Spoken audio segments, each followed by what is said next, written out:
So, grip-wise, it's fine. Grip pressure, a little on the tight side, okay? So when you're squeezing it tight, the control of that club edge is going to be a little bit out because you're trying to control something that's 3.5 foot away from your hands, but you're gripping on so tight anyway.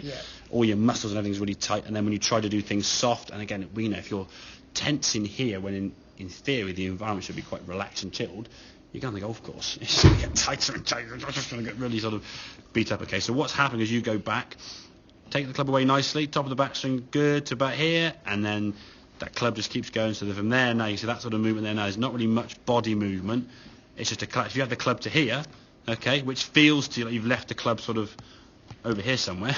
When the club was that short, there's that left wrist now be flatter. The club can be kind of above your head, on the line of your head, that's fine. But this movement here, and all that move is achieving is an opening of the club face. And by how much will vary from shot to shot, day to day, week to week, whatever it may be, okay?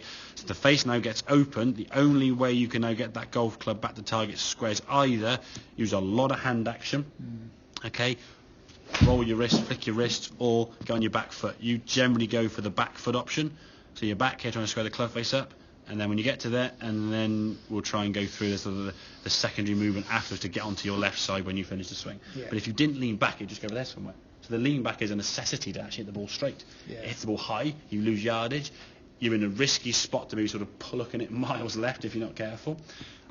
Needs to be done, okay? So try to keep that left wrist flatter. This was the swing that went about 150, not the one with the level with your head swing, but the shorter back swing, okay? That for me with a 7-iron is more than long enough, okay? Okay?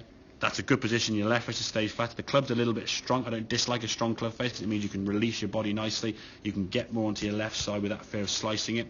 And it's just because your left hand's a bit strong. But what's strong? Dustin Johnson grips the club the same way. Zach Johnson, McIlroy's got a strong grip. Is it strong? Okay, the club comes back square to target. That's good then, isn't it? So we're not going to change that. Grip pressure we can change because you do squeeze on for dear life, but loosen out a little bit. When that club comes back down here now, you're still keeping your angles. We've got more width in the downswing. As you come back to golf ball, you can square your club. So now you can shift onto your left side. You can move to your left side. Now, yes, it's easier with a shorter club because there's less energy going back, and you're not trying to hit the ball as far as you need to. With this club, you can hit it 20 yards, 50, 80, 90. You kind of, there's a part of you that knows what a 7-iron going short feels like. But hitting a driver with that kind of thing at the moment, I think would be difficult. So I try to work on that club now. Go through the bag gradually, so you warm up saying, okay, right, I'll start with a 7 or an 8 or whatever it may be, hit some 50 yards working on that left wrist, just get the ball going left. Once that ball starts going left, more left than right, okay, then when you start working up to the driver, you think, okay, I can actually start the ball a bit straighter now, rather than hitting drives to try to stop it going right. Because the way you're trying to golf at the moment now is just don't go in the trees right, so I'll just be back here. Maybe not consciously, but that's what's kind of, you can see with the swing, that lean back is something you're trying to avoid. Well, if you didn't avoid it, it would be over here somewhere. And you probably do it once around and go, oh my God, that's gone miles right. Let's not do that again. Okay?